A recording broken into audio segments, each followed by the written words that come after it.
Thanks so much for joining us for CBN News Today. I'm Ephraim Graham. And I'm Heather Sells. New England is recovering this morning from winter storm Juno after being buried under as much as 3 feet of snow. In some areas, the blizzard might not have lived up to all the forecasts and expectations, but it's still delivered a wallop across the Northeast. Dale Hurd has our story.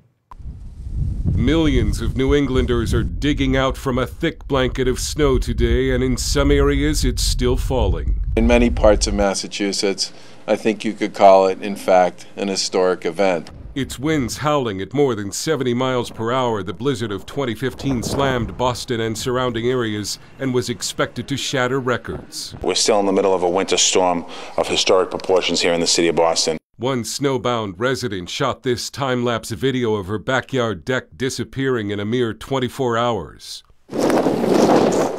Tens of thousands of homes and businesses in the Boston Cape Cod area lost power, including the entire island of Nantucket. Hurricane-force winds brought a whiteout. The blizzard flooded the coastal town of Marshfield, destroying a 40-foot stretch of seawall. This is horrible. We walked this wall yesterday and it's gone. On eastern Long Island, an army of snowplows worked to clear highways. In Connecticut, snow buried cars. The big blizzard's unexpected eastward shift saved New York City and Philadelphia the worst of it. And New York City Mayor Bill de Blasio seemed to thank God for moving the storm. Listen. This storm was real, and it was as big as it was projected to be, but it moved eastward, and thank God for that. Climate change experts had warned us we wouldn't see the snow in the future. And as recently as last year, the New York Times was asking if this is the end of snow. Nope. And in New Hampshire, the snow brought some fun. Oh, it was worth it. Better than being cooped up at home shoveling. More snow is forecast for later this week. Dale Hurd, CBN News. Jordan says it is ready to trade a terrorist prisoner for a Jordanian pilot being held by ISIS. The terrorist Islamic State had threatened to kill both a pilot and a Japanese national unless Jordan agreed to release a female terrorist. She was sentenced to death for her involvement in a deadly terrorist attack in 2005.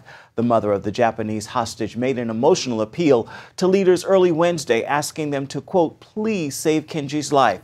The deadline to meet ISIS's demand is Wednesday night, Japanese time. Now we turn to Israel's northern border, where tensions are high after Hezbollah fired rockets from Lebanon at an IDF convoy inside Israel. The IDF shot back with artillery fire and air attacks. It also told residents of some border towns to remain inside, closed roads, and it sent school children home. Some residents reported they heard digging underground reminiscent of tunnels Hamas dug on Israel's southern border. The incident comes after Israel killed an Iranian general in a strike several days ago. Iran promised harsh retaliation. A Libyan affiliate of the extremist Islamic State group says it is responsible for an attack on a luxury hotel in Tripoli this week. The attack killed 10 people, including 1 American.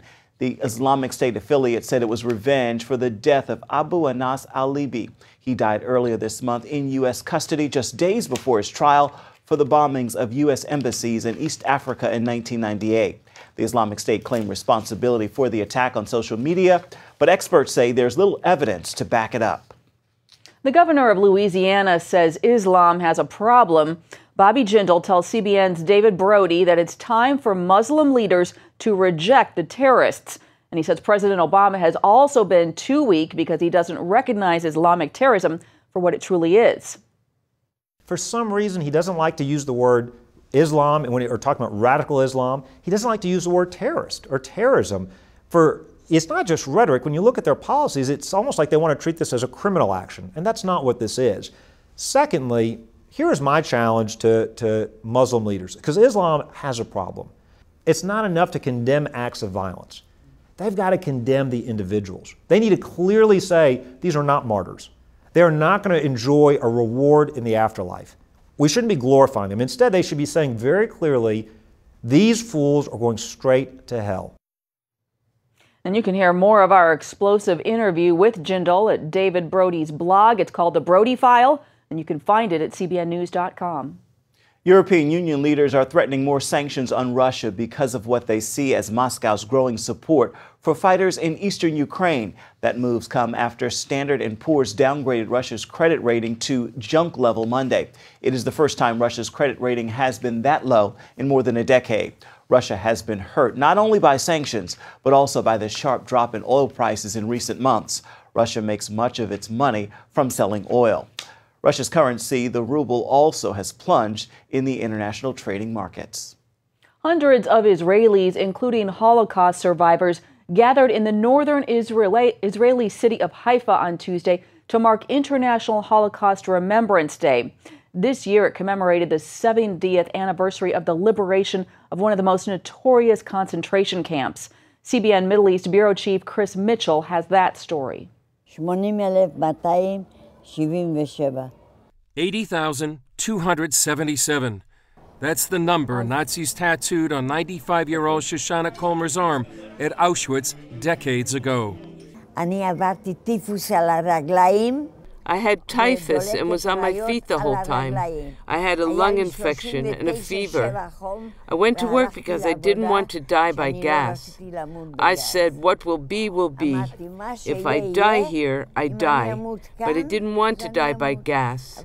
And thank God I stayed alive. Colmer gathered with about 100 Auschwitz survivors in Haifa to commemorate the liberation of the camp, where she spent more than a year and a half. She remembers the day the Red Army came to set them free. A rabbi came, and he said, we are free, and we can go home. But who had a home? They killed all my family, my brother and sisters. At Auschwitz itself, some 3,000 people commemorated the 70th anniversary of the liberation of the extermination camp. The Nazis murdered about 1 million Jews in Auschwitz-Birkenau, along with 100,000 other prisoners of war. As time goes on, there are fewer and fewer survivors. This may be the last big anniversary many of them will commemorate. They want to make sure that the horrors of the Holocaust will be remembered even after they're gone. Many of them, when we talk to them, their greatest fear is that people really won't believe what happened to them and that they'll forget. David Parsons, spokesman of the International Christian Embassy Jerusalem, spoke at the Haifa event. Christians need to help preserve this legacy. We need to fight anti-Semitism. We need to help the survivors that are still around us. We need to help Jews who are facing anti-Semitism, like in France and Ukraine and other places, to come home to Israel. Chris Mitchell, CBN News. Speakers at the Holocaust events at Auschwitz in Poland warn anti-Semitism is skyrocketing in Europe. About 300 Holocaust survivors laid wreaths there to honor the victims. And the president of the World Jewish Congress said Holocaust remembrance is important because Jews are being demonized again across Europe. I cannot ignore what is happening today. Jews are targeted in Europe once again because they're Jews. In nearby Krakow, Jewish filmmaker Steven Spielberg offered a similar assessment. He's the director of the Oscar-winning Holocaust film Schindler's List. Spielberg warned about anti-Semites and fanatics targeting Jews today. He said, quote, the most effective way we can combat this intolerance and honor those who survived and those who perished is to call on each other to do what the survivors have already done, to remember and never forget. It means preserving places like Auschwitz. A new report suggests personal freedom is on the decline. According to an annual report from the Freedom House, 60% of the world's population lives in countries that are not completely free. That is about 2.6 billion people. The study looked at 195 countries and 15 territories. In the end, it determined that 61 countries became less free in 2014 and only 31 improved. Terrorism had a devastating impact on that number, with Syria ranked among the world's worst countries. Education officials are shutting down a Christian school in the United Kingdom. They say it's because the school is not doing a good job and the students are not tolerant of other religions. Officials condemn Durham Free School in a report that targets their Christian beliefs. It says, quote, leaders are failing to prepare students in life in modern Britain. Some students hold discriminatory views of other people who have different faiths, values, or beliefs. The report also blasts the Christian school for its hiring practices, saying governors place too much emphasis on religious credentials when they're recruiting key staff. School officials dispute the report, saying they will fight to stay open. Coming up, groundbreaking new treatment for soldiers who suffer brain injuries and PTSD. Healing for their invisible wounds of war after this.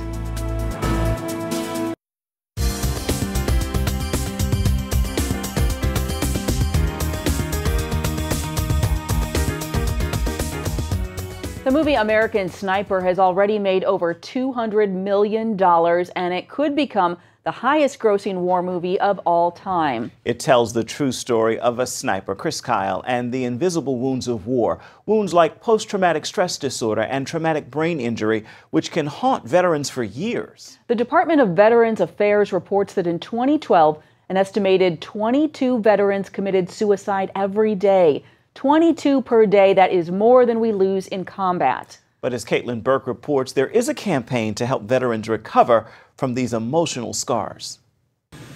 Their time on the battlefield brings stories of heroism, sacrifice, and often devastation. We were conducting a mission supporting Special Operations Forces just south of Fallujah, down by Amaria, and the aircraft was hit with a surface-to-air missile. So I got the aircraft safe on the ground, and then we rolled end over end 3 times and caught on fire. We were out on a mission, and we were going after a low-level bad guy. We had just missed him. We started to take fire, and what was a kind of a well-coordinated ambush. We had to fight our way out of there. It was an intense trip. You know, we didn't end up finishing with everybody that we started with. And then those warriors come home, ready to transition back into life with their friends and family. But all too often, those traumatic moments from war come home with them. You're very agitated. You can't sleep. The demons come at night. So you are in that heightened state of awareness. You're perceiving most things as a threat. You're going to a restaurant and you can't see anywhere but with the door to your front. You know, you're scanning every room that you're in for possible ways it could go south, and then what your plan of action would be. Both Coker and Marr felt the symptoms of PTSD and traumatic brain injuries, but their warrior nature caused them to push through, continuing to function on autopilot.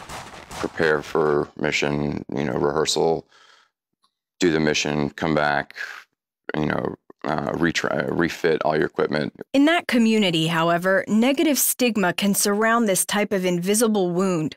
That often leads vets to ignore a brain injury or PTSD, which only makes symptoms worse. What begins as a sensitivity to light or sound can spread to the brain's emotional areas, then to the sleep center and more, until it becomes completely debilitating. You get tired after a while.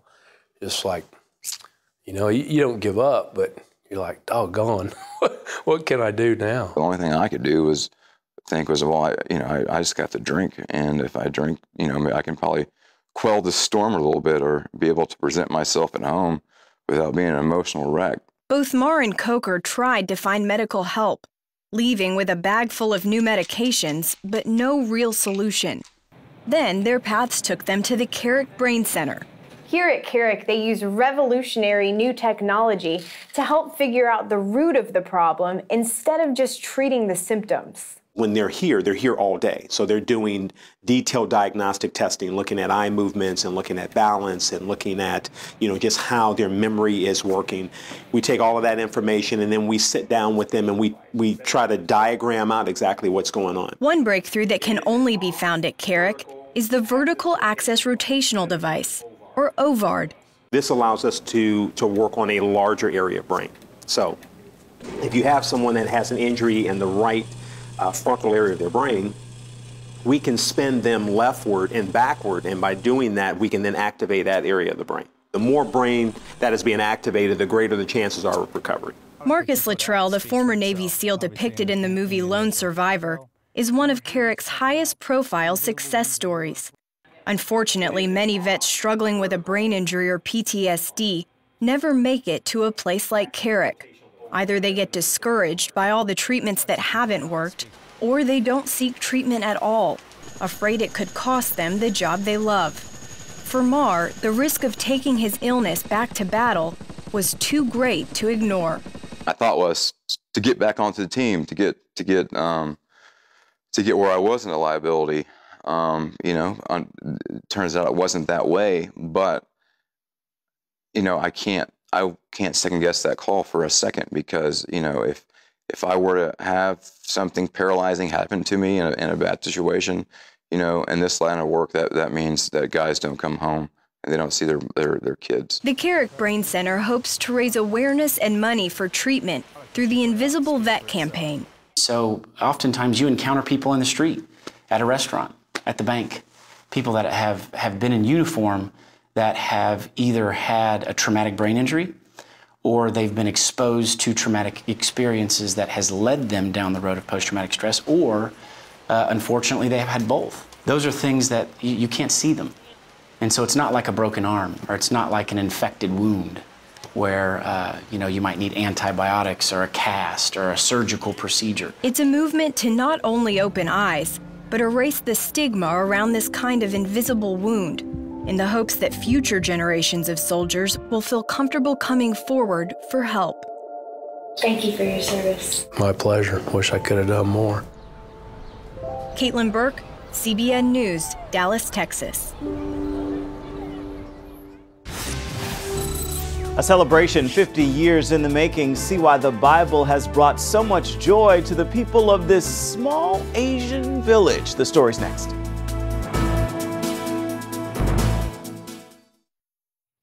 Officials in a western Michigan county say they will reinstall a park sign that quotes the Bible. The sign carries an excerpt from Psalm 19 declaring the glory of the Lord.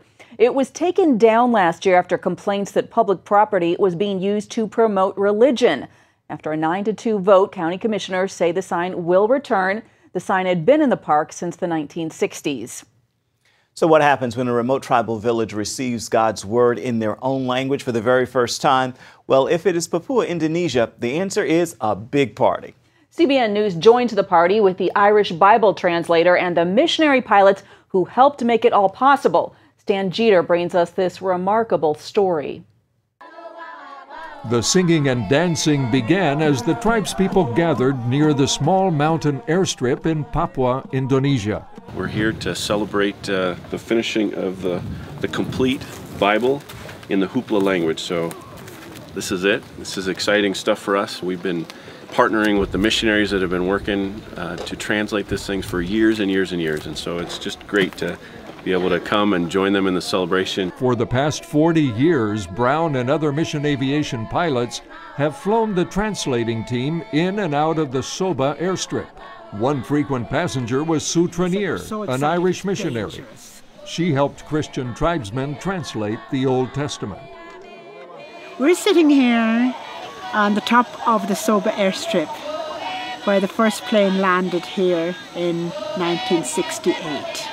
Most of the Hoopla tribe of 3,000 people are busy digging pits to cook these pigs. They'll be having services, they'll be praising God, they'll be singing. There's all different groups from different churches. So all we're seeing here is like a Hoopla tribal party. It took over 200 roasted pigs to feed the crowd. The spears the men carry are real, but after the gospel arrived 50 years ago, they stopped using them in tribal warfare. The New Testament was translated into their language, and the newly founded church began to grow. During this event, 26 converts were baptized. But the highlight of the celebration was the delivery of the completed Hoopla Bible. This people group has had the translation in the New Testament for a while. And what really makes this dedication today unique is that it completes the story. It's the Old Testament. I get excited thinking about what it's going to be like for them to see God's story of salvation that begins in Genesis. The first Bibles were given to a young man representing the youth, to a woman to stand for all women, and to an older man, recognizing those who had waited many years for the entire Bible in their language. Kenuel is a son of one of the translators. Nasihat tadi pagi. Our leader this morning that got the box of Bibles that had come to where we were sleeping. We had a special time of devotions together, opening the Bibles. I'm feeling like I'll be able to learn more deeply about God's Word. When I sit with my own people, I'll be able to read. We'll be able to read it together. The Hoopla Bible translation was supported by the Indonesian Bible Society. According to Wycliffe Bible translators, over 1,800 languages are still waiting for the start of a Bible translation project. Stan Jeter, CBN News. It is tragic that there's 1,800 languages that haven't been translated. I tell you, but so nice to see the gospel come and make a difference in places like that. They say the gospel arrives, the spears no longer used in warfare. And it's time to party. Indeed, indeed. We'll be right back. Stay with us. And finally today, a major asteroid flew by the Earth on Monday. And as you can see in this photo released by NASA, it even had its own small moon. The asteroid went by Earth at a distance of about 750,000 miles. That's about 3 times the distance of the orbit of the moon. The asteroid was about 1/3 of a mile wide, and it was the biggest that will pass by Earth for at least another decade until the year 2027.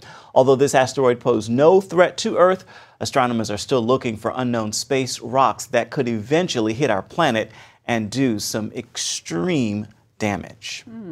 Really incredible stuff. Incredible how God created the whole world. Amazing, amazing. Well, that is it for now on CBN News Today, and you can find more of our exclusive coverage of the issues that you care most about at cbnnews.com.